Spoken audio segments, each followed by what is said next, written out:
Looking at number 1, you're trying to solve for s. We have s on each side of the equal, so let's get rid of this 11s.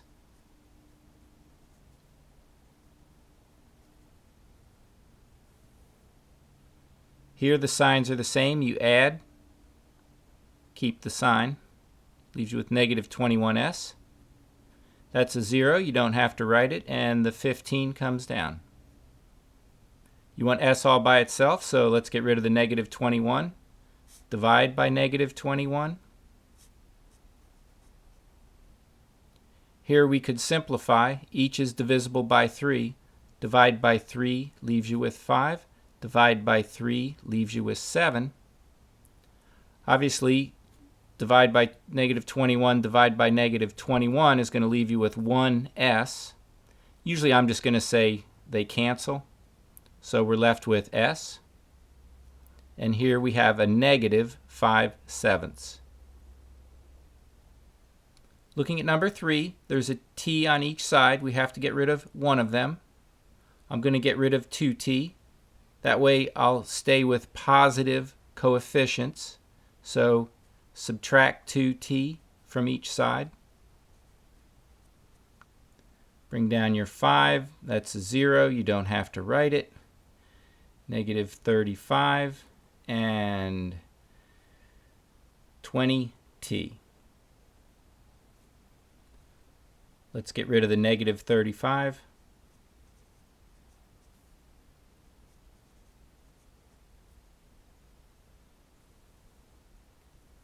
So you have 20t.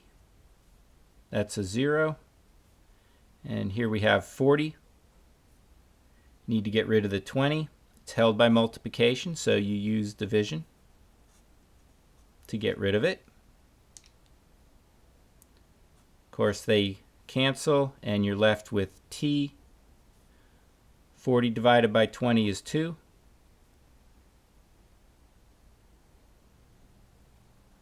Looking at number 5, we want to get y all by itself. We have one on each side of the equal, but we have to get rid of these parentheses before we can really start getting rid of things. So distribute, that's a negative. If you want to think of it as a negative 1, that's fine. But either way, you have to distribute it to each term. So this would give us a negative 2y and a negative 3. I'll bring everything else down.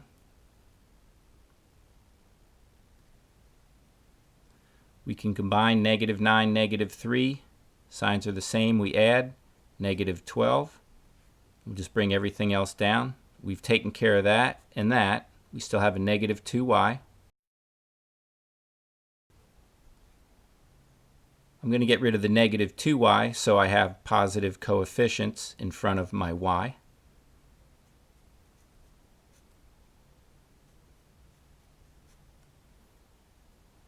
So that leaves us with negative 12, 11y,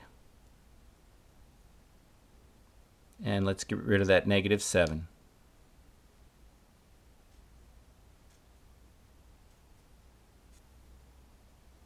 I've run out of room here, but negative 12, positive 7 leaves us with a negative 5.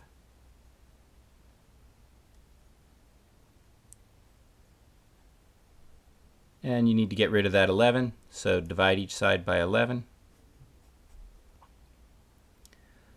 So the 11's canceled out, and we're left with y is equal to negative 5/11.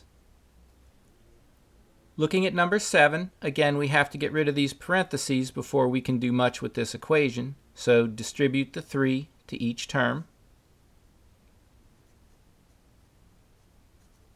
Bring everything else down. You know, I think before I bring these down, I can combine the negative 22 and the 5. So that'll give us negative 17. So we've taken care of that. We've taken care of that. Let's bring down the plus x. And now on this side, we can combine negative 6 and 5. Leaves us with negative 1. Taking care of that and that. Bring down the 3x.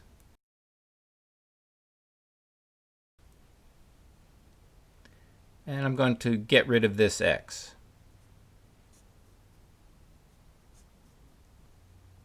This leaves us with 2x. Bring down your -1 and -17. You want to get rid of this -1, so we put a +1 here and same on the other side. That's a 0. -16. And then to get rid of the 2, we will divide each side by 2. So we're left with x equals -8. Looking at number 9, since I have fractions, I think I will clear the equation of fractions. You look for the least common denominator of 6 and 8. And generally, you can just look at multiples of the biggest to find the least common denominator. So 8 won't work, 16 won't work, but 24 works fine because 6 goes into 24 and of course 8 goes into 24. So this is our least common denominator. Again, we're going to clear the equation of fractions by multiplying each term by the LCD. Right here there's nothing to reduce, so we simply have 24 times 3, 60, that's 72. So you can divide by 6. Divide by 6 leaves you with 4 times x. That's 4x. Divide by 8. Divide by 8 leaves you with 3 times 7. It's 21x. Bring down our negative and the equal sign. We can combine these two terms. So the signs are different. We subtract, keep the sign of the larger. And to get rid of the -17, divide by -17 on each side. Of course, they cancel out. X there's no common factor, so you can just leave it in this form. -72/17. For number 11, we have some decimals here I'd like to get rid of. It's actually the same process. The least common denominator, these are hundredths. These are only tenths. So we'll have to multiply each term on each side by 100 to get rid of the decimals. So I'll say 100 is my least common denominator. And if there's parentheses, you only deal with the term in front of the parentheses. So multiplying 100 times 0.03 leaves us with 3y. Bring down the plus. Multiplying by 100 leaves us with 13. And multiplying 100 times 0.4 is 40. And bring down the y. I decided to only show in orange the result of the multiplication, and black is everything that I brought down. Now we have to get rid of these parentheses, so send in your 13. I'll do this scratch work off to the side.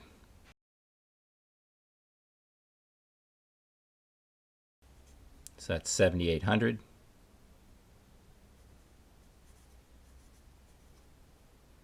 And this will be minus 13y. This is a positive 7,800 because that's positive 13.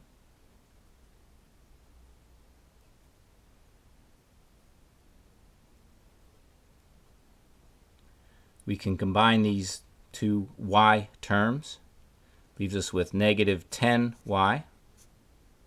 Bring down 7,800.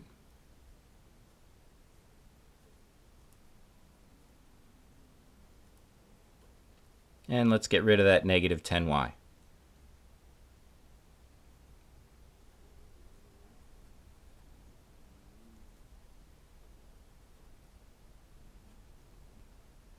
We need to get rid of the 50. Of course, here the 50s cancel. You're left with y is equal to, and I'm going to divide by 10, divide by 10. So now I just have 780 divided by 5. You can do your scratch work off to the side.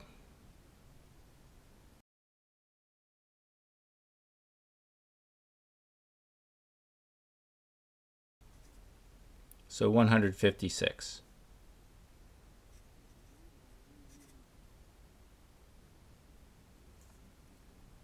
For 13 through 18, we're still just going to solve the algebraic equation, but the answer may look strange, and we may have to identify if it's conditional, identity, or contradiction. So get rid of the parentheses.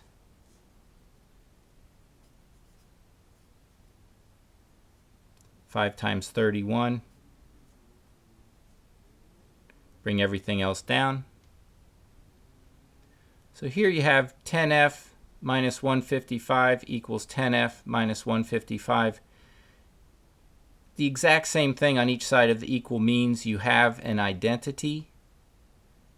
No matter what number I plug in for f, I'll always get a true statement. If it's not clear to you at this point, you could try to solve for f.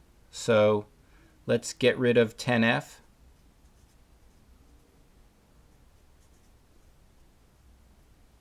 And you get negative 155 is equal to negative 155. This is a true statement.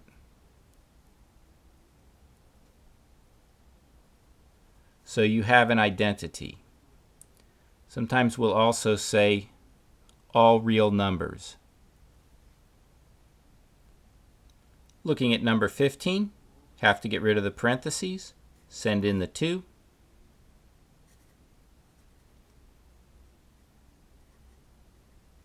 Bring everything else down.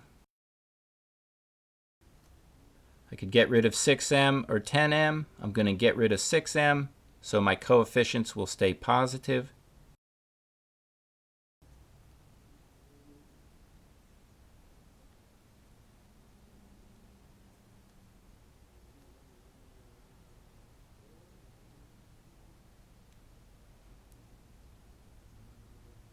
Let's get rid of the 8.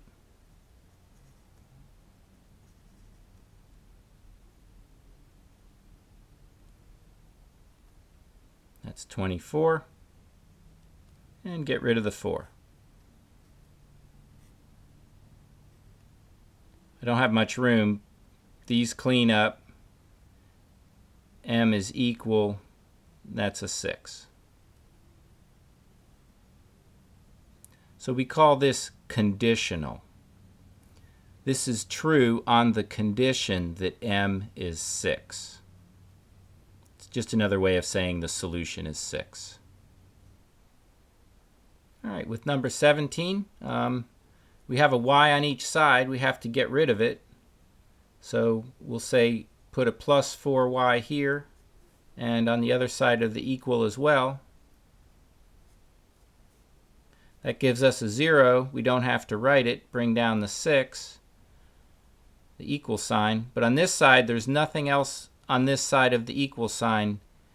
0 is the result, and we have to write it in this case. You cannot leave air on one side of the equal sign. This is not true, however. It is false. So we say that we have a contradiction. We also say there's no solution. That is, no matter what we plug in for y, we'll never get a true statement. Looking at 19, with the word problems, I'm going to think of basically what categories do I have, and it has to do with wins and losses. The team had a total of 172. So if I take the wins, I'll just use a box for that, and add it to the losses, I'll use a box for that, I'm supposed to get 172. So you might just realize, okay, I need 2 boxes with a plus and an equal, 172. Now we'll figure out what goes inside the boxes. 64 fewer wins than losses. We don't know how many losses at all, but we know that the wins there were 64 fewer. So we can write wins as x minus 64. And now we have an algebraic equation. We solve for x. We can combine these like terms, so that gives us 2x. Bring down that negative 64.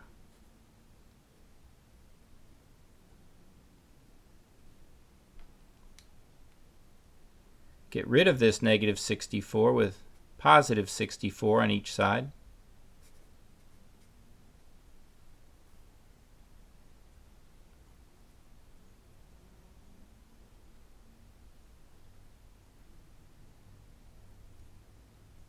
And you want x all by itself, divide by 2, divide by 2. Of course, they cancel, and you figured out that x is equal to 1. X is equal to 118. Now the question is, how many games did the team win?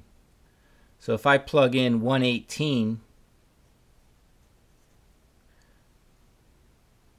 right where the x is, we have 118 minus 64.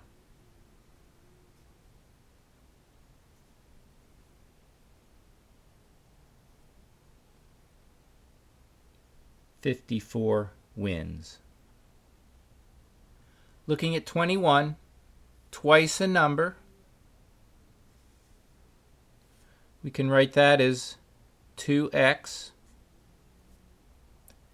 is subtracted from 29. Careful of this is. The equal sign's actually showing up over here. The result is. So twice a number is subtracted from 29.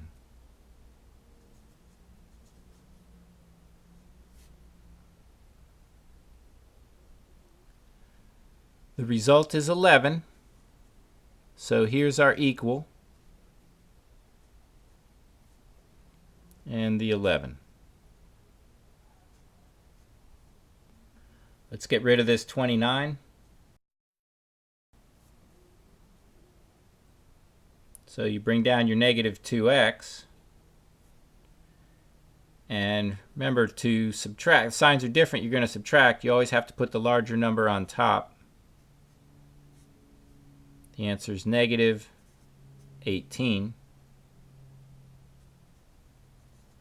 Bring down your equals. To get x by itself, we'll divide each side by a negative 2. So of course they cancel. We're left with x equals 9. So the number is 9.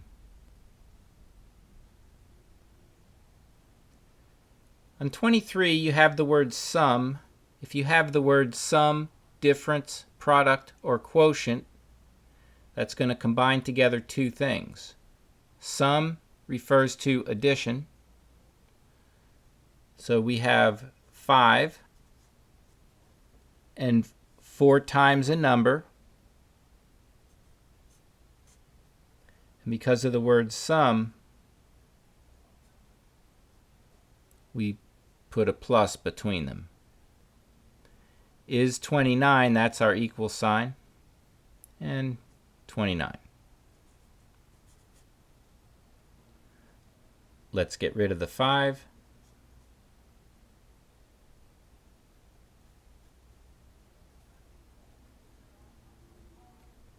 Let's get rid of the 4.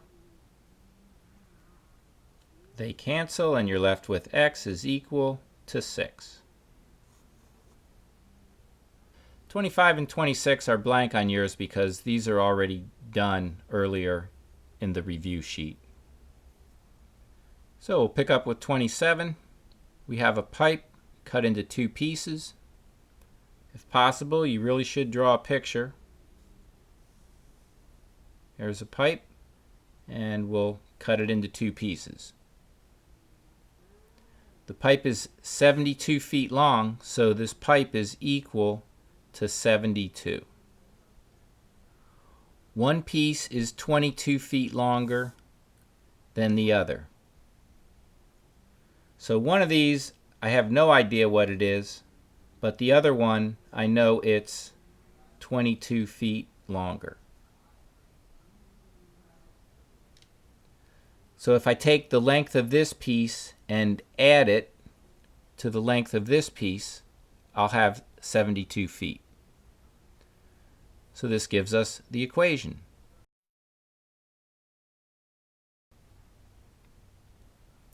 We can combine these like terms. That gives us 2x. Bring everything else down. Let's get rid of the 22.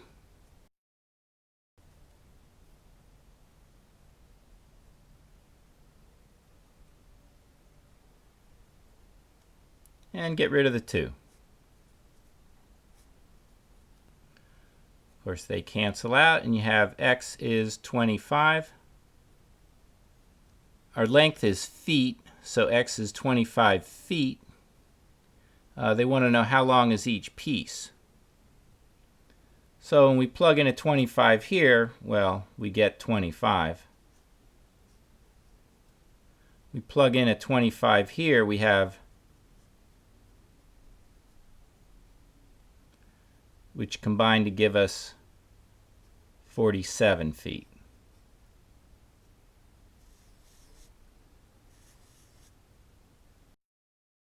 Looking at 29, rectangular Persian carpet, we can draw a picture.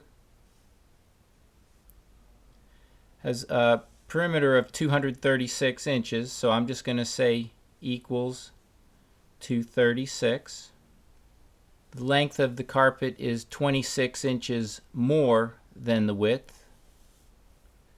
You don't really have to worry a lot about which one's length and which one's width, but if you're curious, width is usually considered to be the shorter of the two distances.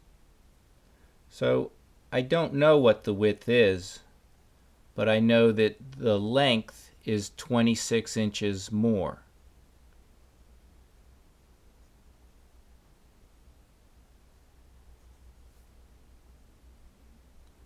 But you need to be careful because we're talking about the perimeter, so we have to add the distance of all four sides in order to get this 236. So this length is x plus 26, and this width is x.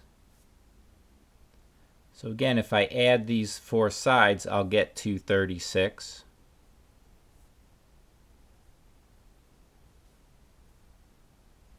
And with this algebraic equation, I'm adding the four sides.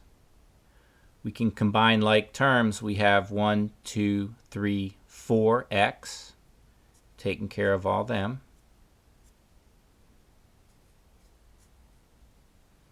We have 26 and 26, that's 52.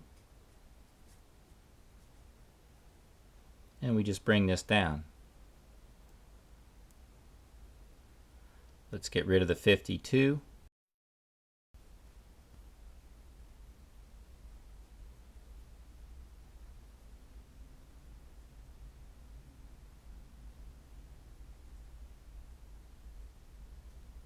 Get rid of the 4. And we're left with x is equal to 46. So we figured x is 46, and we're talking about inches, but they want the dimensions of the carpet. So for the width, we'll plug in a 46 and we'll get out a 46. So we know the width is 46 inches. But for the length, we have to plug that 46 in for the x.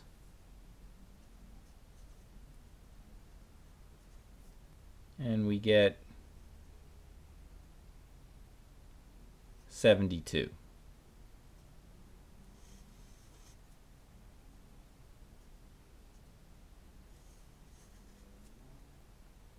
I should mention that I showed that we had to add all four sides in order to get the perimeter.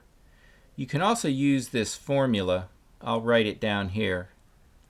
And I'll put the perimeter on the other side since that's how I did it here.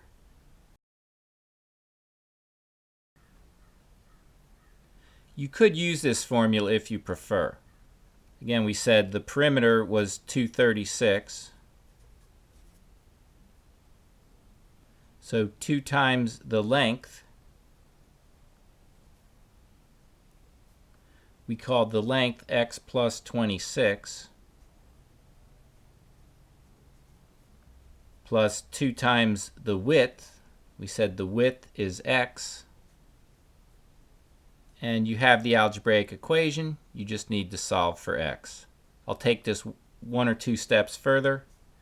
Distribute the 2. You can combine these like terms, so that's 4x. Taking care of that and that, bring down your plus 52, and your equals 236. Now I don't want to finish solving because you can see what we have here is identical to what we have up here. It's just a matter of preference whether or not you use this formula. If I continued solving for x, I would get x is 46 inches. 31, they want us to solve it for b. Generally, when I'm given a fraction in an equation, I try to clear the equation of fractions. It's not the only way to think of this, but it works fine.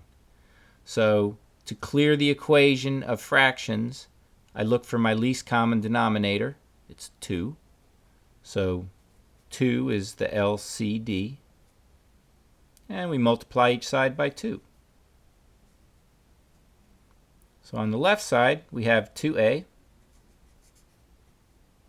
On the right-hand side, divide by 2 leaves you with 1 times 1. So it's just b times h. And bring down your equal sign.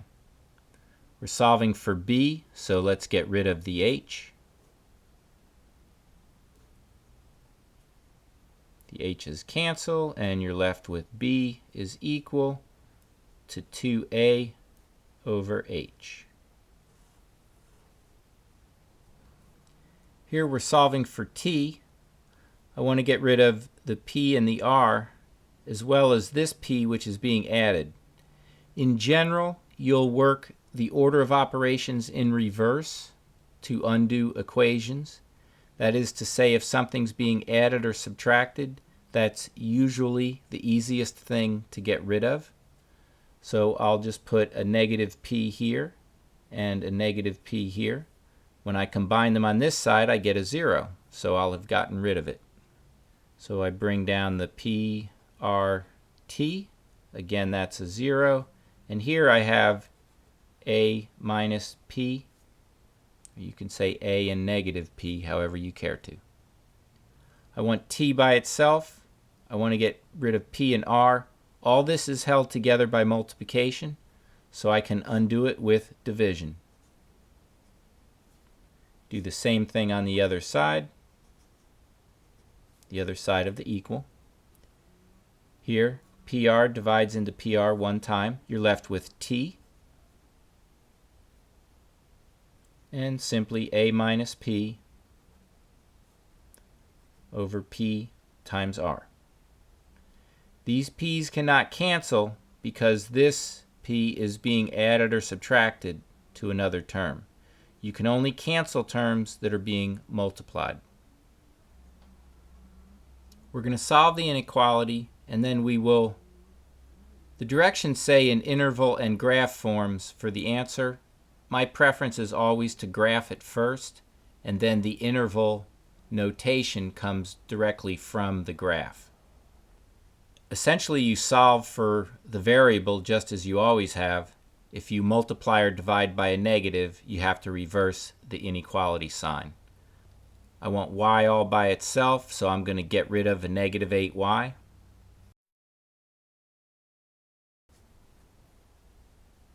This leaves us with y. That's a 0.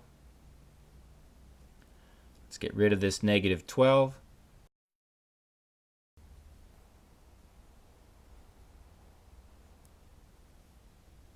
And this leaves us with a positive 7.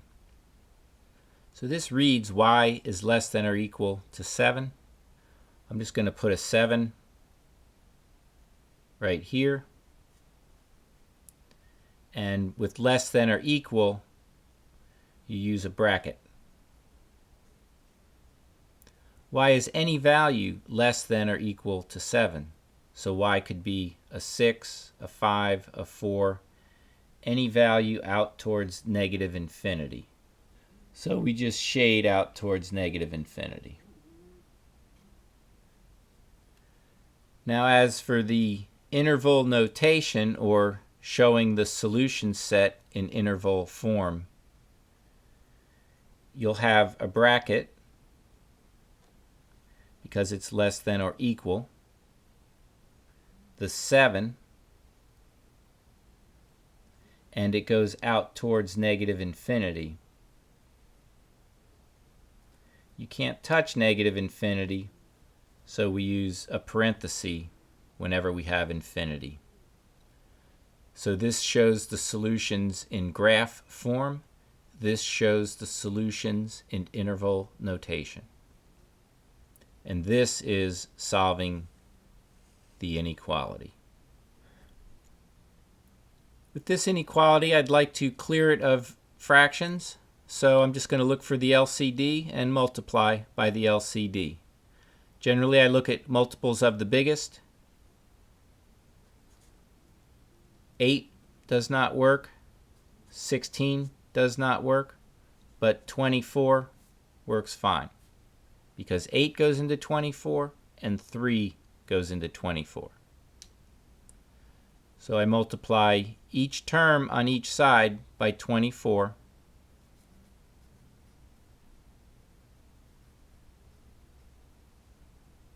And keep in mind, this fraction bar is a grouping symbol. So it's as if you have parentheses around here. We only have to deal with simplifying the 8 and the 24. Divide by 8 leaves you with 1. Divide by 8 leaves you with 3. And you have 3 outside the parentheses. This 3 is going to have to get distributed to each term inside. Over here, divide by 3 leaves you with 1. Divide by 3 leaves you with 8 times 22. So on the left side, I'll send the 3 in. And that's plus 18. Bring down our inequality sign. And on the right, I've got to do a little scratch work. So we get 176. Let's get rid of the 18.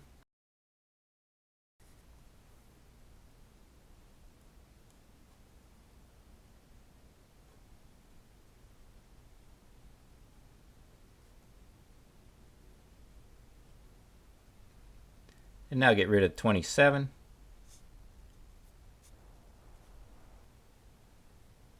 So here the 27s cancel.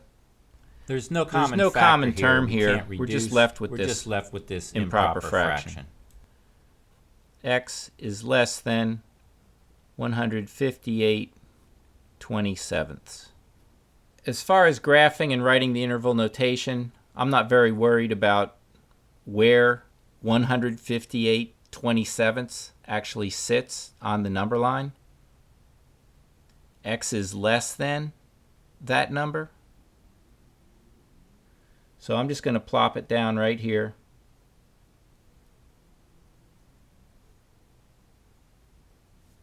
And X is any value less than. So I'm going to use a parenthesis instead of a bracket and shade off towards negative infinity. This is graphing the solution. For interval notation, we use the same symbol, parenthesis, that number, comma, and it goes off towards negative infinity. usually we say solve the inequality, graph the solution, and write the solution in interval notation. For 39, we're supposed to solve the inequality and then choose the correct interval notation and graph. So basically we'll solve it as we've been solving our algebraic equations. This is just an algebraic inequality. So get rid of your parentheses.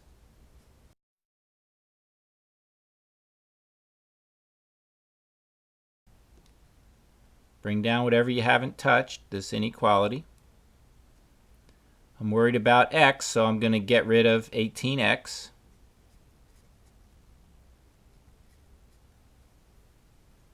That's a 0. I bring down negative 36, the inequality sign, and negative 6. This is not true, or I could say this is false. So just as when an equation is false, we say it's a contradiction. Here it's a contradiction or no solution. The solution we would describe as an empty set, and the graph, we don't put anything on the line. I'm going to go ahead and do 40 just because the answer looks a little strange. Let me rewrite this larger. Need to get rid of the parentheses. Bring everything else down. We can combine these like terms.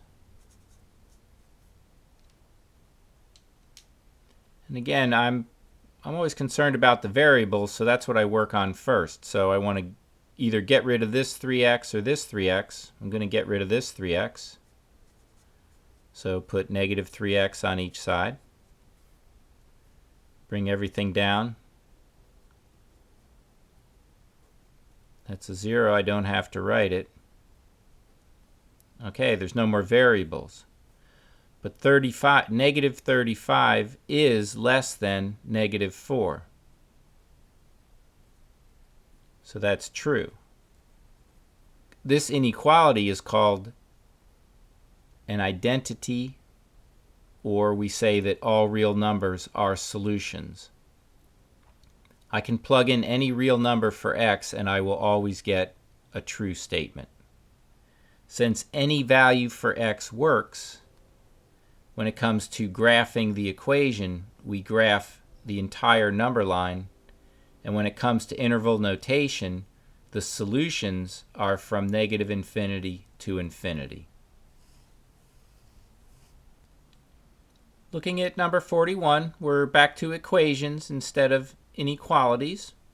I don't want all these fractions here, so I'm going to clear the equation of fractions.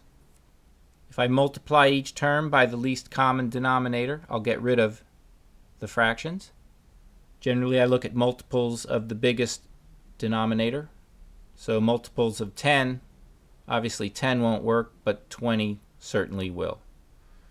So 20 is the LCD.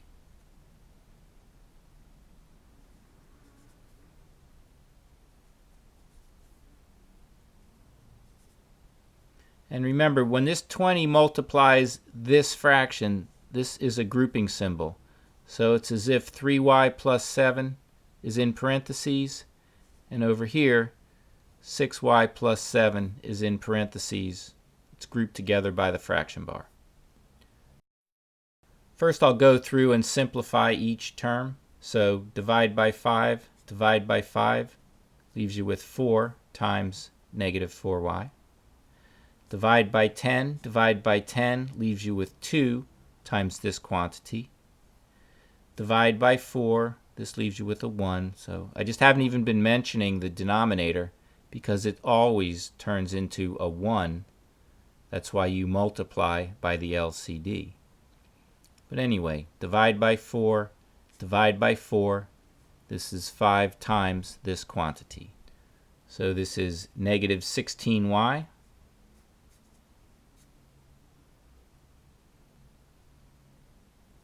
Two times this quantity, and 5 times this quantity.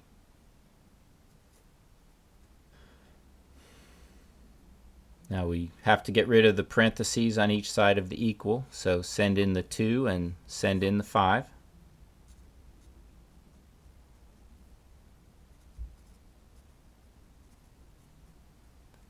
Bring everything else down. And again, sorry, it's kind of crooked. Back to this. I can combine a negative 16y and a positive 6y. Signs are different. We subtract, keep the sign of the larger. Bring everything else down. And I have a y on each side. I'll get rid of a negative 10y.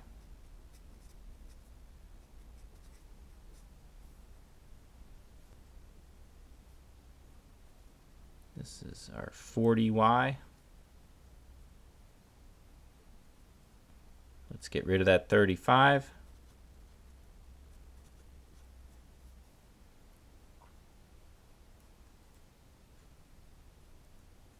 And for this calculation, need the larger number on top.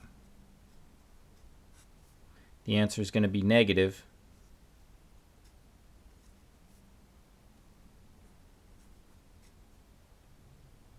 And to get y by itself, divide by 40 on each side. And of course these cancel. Y is equal to negative 21/40. There's no common factors with 21 and 40, so we can't simplify it.